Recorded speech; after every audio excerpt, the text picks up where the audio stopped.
Hello and welcome to Recruiting in Hospitality from caterer.com. I'm Lancelot Narayan, and in each programme we invite top names from the world of the hospitality industry to talk about matters that affect you. So recruitment, development, retention, and other matters that come up that affect you and your teams. Very special guest today. As always, they're all special, aren't they? Don't want to single anybody out. I've known him for a long time now. Too long, actually, not too long, longer than I like to admit. But anyway, like to say hello. He used to be at Umbrella Training, which you all know, a brilliant organisation. He's got a great background in skills and development, and now he's the head of development, head of professional development That's it. at the Institute of Hospitality. See. I just asked him as well. I said, have I got this right? Anyway, could you please say hello to Sam Coulstock? Hello, good afternoon, Lance. Nice to see you again. You too, Sam. Always a pleasure. Always a pleasure. We're going to be talking about learning and development and the importance of it, especially in hospitality. I was watching the other night. Is it last night? The night before, I was watching that series on ITV, The Savoy.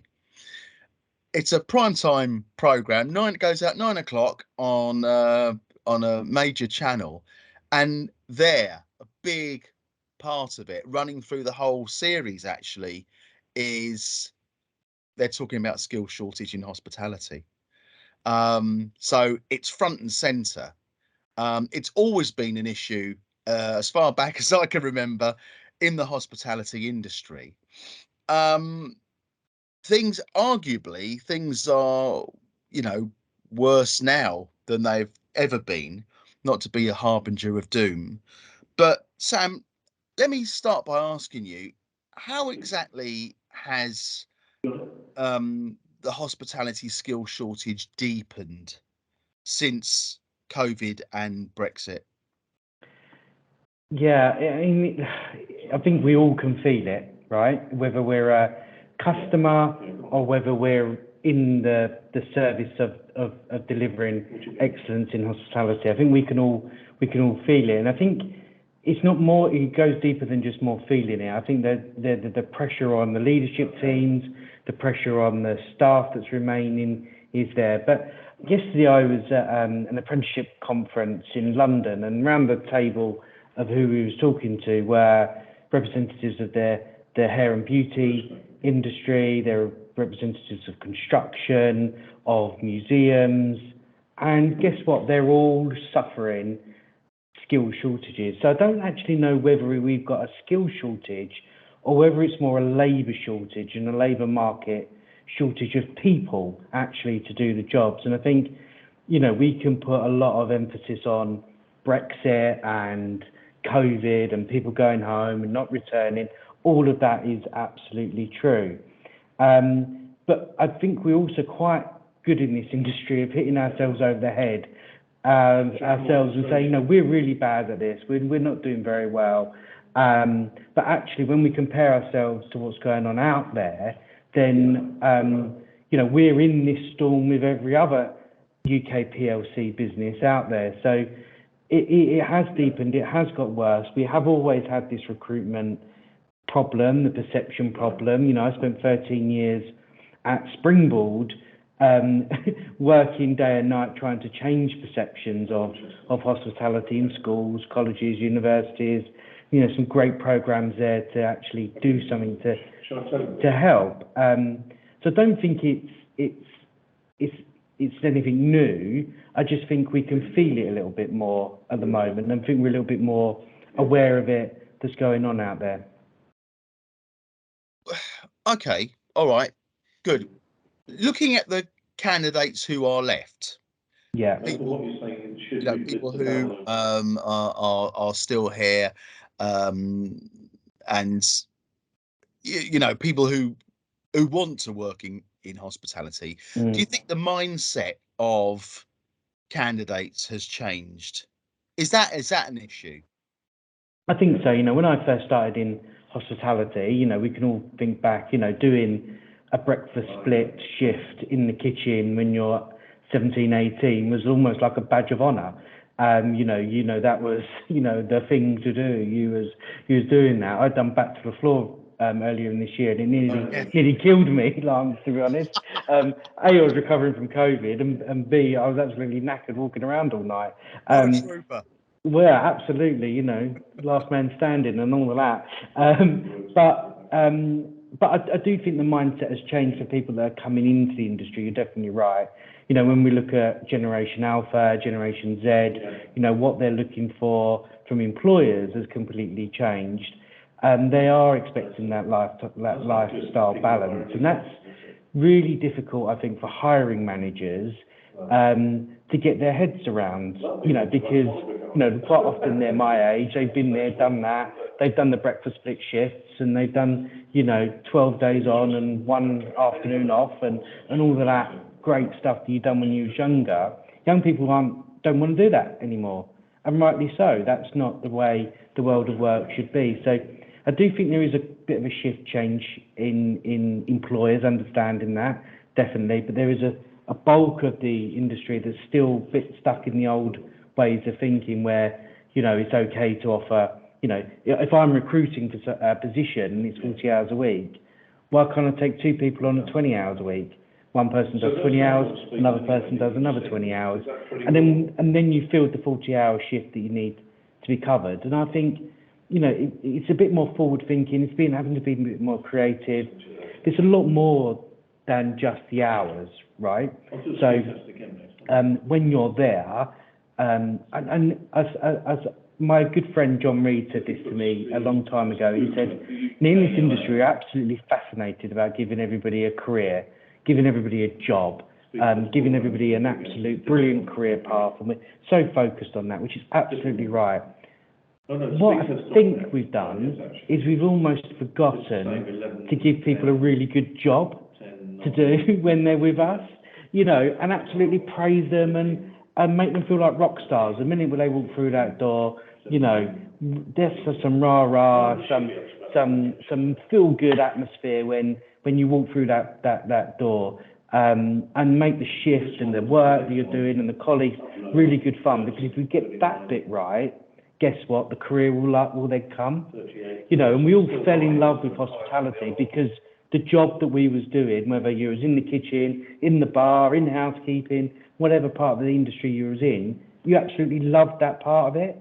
And that's what the buzz and the excitement was really good. And I think the industry has kind of forgotten that a little bit and gone, we need to plan out people's career paths. I mean, yes, we do, but let's make that job bit really good as well. And I think if we do that, then that will go some way towards helping us retain and attract talent. Because you know what, if somebody comes into work and you're at college and you're having a really good time, you're going to tell your mates at college or at uni or at your school or wherever you are, look, I'm earning, £10 an hour, I'm earning tips, I'm earning this, we had really good fun. We went out to the club afterwards and do what young people do. I don't know these days, but, that sort of thing. My life revolves around YouTube and TikTok and stuff with my little girl, but but that goodness of the industry will spread, and I just think we need to go back to a little bit back to basics and make this industry a fabulous place to work. So you've got to, because young people are thinking about their careers, they're thinking about where they want to be in 5 years. So you're saying, make them want to stay by making those jobs attractive. Make them, absolutely, and make them, their managers who they work for. People work for people. We know that. Let's empower those managers. Let's work with those managers to make sure the job's really good fun. What makes them come to work and get them up and do the jobs. And it's a bit like having a candle, isn't it? Let's be consistent with this all the time. We'll celebrate the highs. We'll learn from the lows and the bad days, but let's keep that candle flickering constantly at the same space. So we don't go fireworks one night and then you burn out the next night. Let's keep it consistent and complete all the way through. Why do you? What I mean, I know it might seem like an obvious question, but why do you think that learning and development, especially in the last few years, has become so important to younger people? Well, I think, every day is a school day. Yeah. So, we're always learning and we're always having that development in one way or another, so whether that's formal academic pathways you're doing, whether that's an apprenticeship or whether that's an informal professional development activity that you've undertaken. And I think it's recognising all of those areas of learning and development. And, young people are, and not just young people, but I think anybody entering the industry or entering a job wants to have development, will need that development, whether that's learning the very basics of the job right through to learning the most complex part of your job and your industry and your career. But to have that development is really, really important, and people crave that as well. They will look at employers and say, if I go to A or B employer, because it's the candidate's choice at the moment, they can choose where they want to go, right? So, if you can show a really good development and learning and development structure, then you've really got an opportunity to attract and retain that talent, because that is so much cheaper than just keep finding and replacing staff. Find them and retain them is so important, and we know that young people want that development. We know they want that learning opportunities. So yeah, it's really important for employers to grasp that, and it's not just down to L&D departments in businesses. SMEs don't have that big resource of a HR department quite often, or a training a trainer within their business. So using external expertise and resources, training providers, your professional bodies, to be able to use their materials and their resources and their expertise to deliver training right across your business is so worth it. And lots of that is either free or very low cost to access. So you haven't got to invest in tons and tons of, because quite often people look at training and learning and development and go, that equals a lot of money, I'm not going to do it, because that costs a lot of money. And when money's tight and margins are being squeezed and products are going up, the cost of fuel's going up, and all that, those margins are getting squeezed. To add in training on top of that, and this is actually necessary training, I'm not going to do it because I can't afford it. Well, actually, there's a lot of stuff out there that you can embed that won't cost you a penny, but will really add value to your offering, especially if you're an SME. There's so much resources and support out there for them organisations. So okay, all right. That's a really good point you've raised there, because it is important across the board, no matter the size of your business. So the apprenticeship levy has really changed the landscape for employers. Through that, what training opportunities have presented themselves? What's opened up since its introduction? Well, I mean, apprenticeships have gone through a sea change of the way they were operated to the way they're operated now. So it's a bit like driving from the left-hand side of the road to the right-hand side of the road overnight. And the way it was all funded also changed. So the power is definitely much within the employer's remit now. The employers have the funds, and they decide what they're going to spend their apprenticeship levies on. So it's made the whole system a lot more transparent. I think it's made it a lot more accessible for employers to look for training programs that are suitable to meet their skills needs. So the opportunities are endless, really. I mean, you've obviously got your traditional hospitality team member, your level 2, your entry levels with all your specialisms in that, supervisor, manager, your operation departmental manager. You can go from level 2 to level 5, all the way through front of house. And similarly in the kitchen as well, you've got your commis chef, chef de partie, senior culinary chef routes. You know, you've got those. But what we also think has been quite interesting is the development of things like learning and development standards, you know, practitioner and consultant. So, you know, you can be a restaurant manager now and have a learning development, be a learning development practitioner apprenticeship. You know, so you are practicing what you're preaching, you're training your own employees, you know, and you're giving them structured training. And that's, I think, a brilliant thing for our industry, because, you know, how many times do we talk to managers in the industry and they go, I just want to give back, I want to do something, but I don't know how to do it. That apprenticeship is a really good way of, you know, becoming a learning development practitioner is a great way to be able to embed and breed culture of learning in amongst your organisation. So I think it's given us a lot more opportunities. I think it's given SMEs a lot of opportunities as well. I mean, there's about £2 billion, according to the Financial Times, £2 billion worth of unspent levy funds out there, which is, you know, we're at the Institute, we're a small business, we're classed as an SME. So one of the first things we done when we arrived here was we employed 2 apprentices, right? So, and that, at the time we done that, there was incentive payment. So we've got £2,000 per apprentice, just for employing them, which was great. So if you're a small business, you know, that's £2,000 on your bottom line for just recruiting somebody. I mean, it doesn't happen in any other job vacancy, right? You don't get, normally it's the other way around. You know, you're paying £2,000 for caterer.com for an advert, right? Oh, maybe not £2,000, but you know what I mean. But, you know, it costs you to advertise. This way, you know, the government are paying you to take on learners and take on people into your business. So we got paid. The training is all free because we teamed up with a large employer who has unspent levy, and they're funding our training for our 2 apprentices. So it's a win-win all round. There's no downside.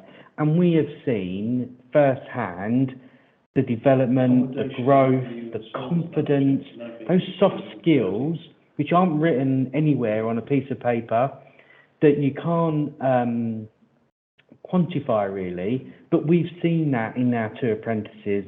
They've grown, they've embedded into the business. You know, it's very natural. We have a morning meeting where they say, you know, this is what I'm doing on my apprenticeship today. You know, I might need some help on this. You know, and the whole team are now starting to support these 2 young people on the program, and it's just a win all round. And I think what puts small businesses off for taking apprentices is the perception of what an apprenticeship is. You know, you think it's just young people. Both our apprentices are mature learners. You know, they're not young out of school. They're both more mature than that, and they've got life experiences outside of the sector that they're working in now, so they're able to bring that in. And the training's high quality. The feedback's been good. So, you know, I think if you're looking at a recruitment strategy and you're looking at a retention strategy, apprenticeships have to be in that mix, whether you're a large business or a small business. It's such a key tool that we should all be using. It should be the first thing we go to in our toolbox. When we've got a vacancy, can we use an apprenticeship route somehow here? I mean, you've stressed here brilliantly, I mean, how important this is, but it's about making, especially SMEs, like you said, to understand the importance of that. How do you think employers can incorporate learning and development into their culture and make it part of the fibre of what they are? I believe culture is bred from the top in any business. So, you know, a culture of fear and non-learning will come from the top. So it's really important that we provide opportunities at C-level for learning and development to happen. So, you know, if you're looking at apprenticeships, level 7, a degree apprenticeships are great, but also other elements of professional development at level C for those leaders in business. You know, they need to be developed with what's going on. And also, once you've got that level engaged in learning and development and they understand the importance of it, and that's something that I'm really passionate on about at the, is he there? Oh, yeah, sorry, you froze there, sorry. So yeah, what I was saying is that it's really important, I think, that we breed that culture of learning from the top, and that's something that we're quite passionate about. The Institute is providing professional development and learning opportunities across the level of membership and across levels within the industry. And we wouldn't go to our GP or the solicitors or any professional services we need to engage with if the professional we was meeting with wasn't up to date with the latest practices in their specialist area, right? So you wouldn't go to a doctor who's not had development for the last 10 years. You'd expect them to be kept up with their development, and exactly the same should be for in our sector, that our leaders need to be kept up with their own development. So we're really keen on providing that C-level professional development that then breeds the culture, and is an example to the rest of the business. If your CEO, your leader is undergoing training, they're aware of their weaknesses and their pitfalls, that they are doing something about it, then that then breeds down right across the business, right from the entry level positions right up to senior level positions. And that's how I think you embed a culture of learning and development in there, and it should then just become second nature to your business. So 20% of your working week is dedicated to your self-development. That should be a given in any business, and and whether that's attending a webinar, whether that's listening to a podcast, whether that's going to an exhibition, or whether that's attending a formal training program, we can all learn every day, and learning is so accessible now, Lance. I was on the train into London today, listening to podcasts and learning in that dead time that you've got when you're traveling. And I learn a lot from listening to podcasts. I'm not a great reader of books, but I like to listen to books, audio books, so there's lots of ways you can learn and engage with learning. It doesn't have to be formal. And I think people who want to learn, people like us, will go and seek it, and find it, and go down rabbit holes on subjects. If that's not your natural place to be, then a prompt from the culture within the business will help to embed that. So I think sometimes L&D departments are the first departments to say you need to cut costs.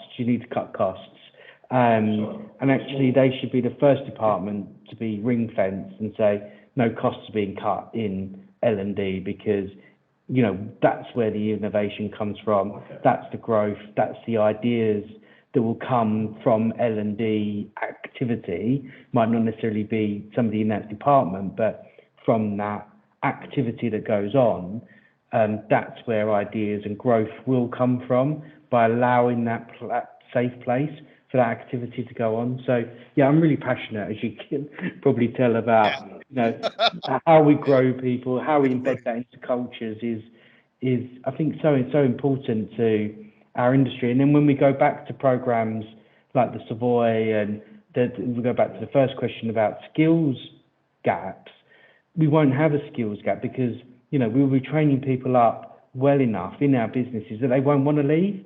And they'll be good enough to leave, but they won't want to leave because the culture is so right within the business. So, we need to really retain that talent we've got and not lose it. And it's not just a matter of throwing money at it. It's a cultural thing within organisations. I firmly believe that. That's brilliant. It's absolutely brilliant, Sam. You've answered all the rest of my questions as well. It's great. It's great because I wanted to touch on how important it is to, to retain talent, and why it's important to maintaining a strong pipeline of talent, because it L&D fixes both of those things, doesn't it?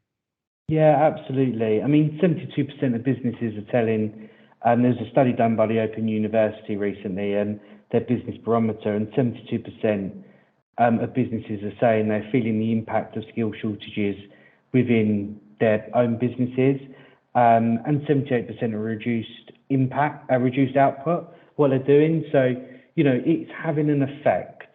And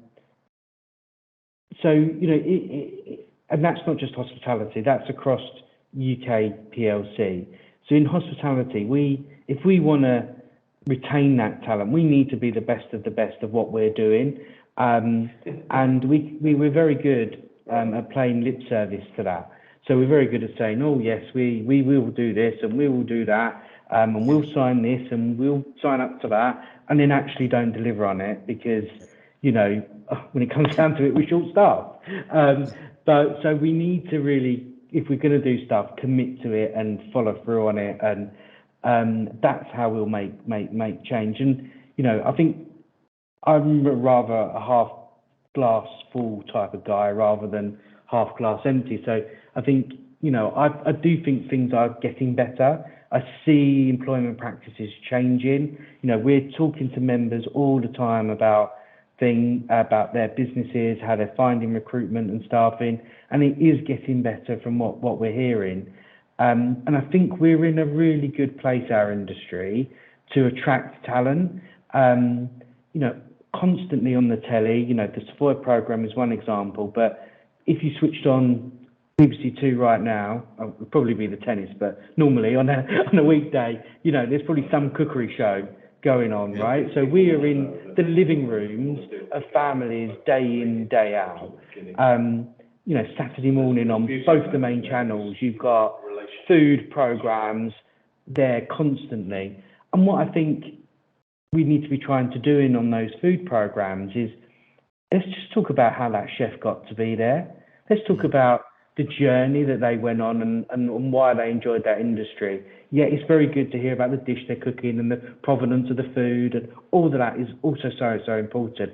But it'd be nice to hear a little bit more of the career of that chef and how they got there, and that sort of career pathway, because that's how we'll break down barriers. So I got into hospitality because I was watching Ready Steady Cook with Brian Turner on my lunch breaks at school, after school, because I loved it, and that's I want to be like Brian Turner one day and watch Ready Steady Cook. I have no idea how to do it, but that's how people engage with our industry, and especially young people. It's through that media outlet. Probably it's not television anymore. We probably need to be on gaming platforms and wherever young people hang out these days. But you get what I'm saying. We need to be talking about careers more at every level and every opportunity we've got. But we are such a good industry, and we need to be proud of that and not be ashamed of that either when we're talking to people about where we work or where you work in hospitality. We work in hospitality, and I'm really proud of that. And if you are a member of the institute, you're part of a professional body, you're professionally recognised through your experience and your qualification. You have post-nominals after your name. I mean, that is something to be highly proud of. And then when I became a fellow at the institute, that was like a highlight of my career, because I had actually, a dyslexic kid from Bexley, from a council estate, has actually become a fellow of an institute. Wow, that's pretty spectacular, and I'm proud of that. And I've never not stopped being proud of saying that to people. And I think when I hear people go, "Oh yeah, I work in a hotel, it's all right." No. So anyway, we hear horror stories from other sectors as well. My wife works in retail. It's horrendous. You know, I'd done some retail work over the pandemic. It was horrendous. You know, and our industry is actually heads and shoulders above other sectors out there, and you know, we should be proud of that we actually are a people business. We look after our people on the whole, and you know, we shouldn't beat ourselves up about that either. No. Sam, I've got to say, it's been absolutely brilliant talking to you. I mean, you've just your enthusiasm and just you bang on the money. So thank you so much, Sam, for talking to me today. You're And I very hope welcome. you know you can come back another day and we'll talk about something else because I love having you on. It's been brilliant. Absolutely. No, very welcome. Thank you for asking me, Lance. And It's a glad we pleasure. It's a could get pleasure. it in. If And you've enjoyed the conversation today, be sure to subscribe to Recruiting in Hospitality. We're on iTunes, we're on Podbean, wherever you listen to podcasts, we're on YouTube as well now. So check us out on there too. Just hit that subscribe button. You can follow us on Twitter at caterer.com. That's caterer, DOTCOM. Likewise on Instagram. Follow us on LinkedIn. We're now on Facebook. We're all over the place. So please, be sure to join us next time on Recruiting in Hospitality. I've been Lancelot Narayan. Thanks to Sam once again. It's been fantastic, mate. It really has. And join us again next time. Thanks so much. Bye-bye.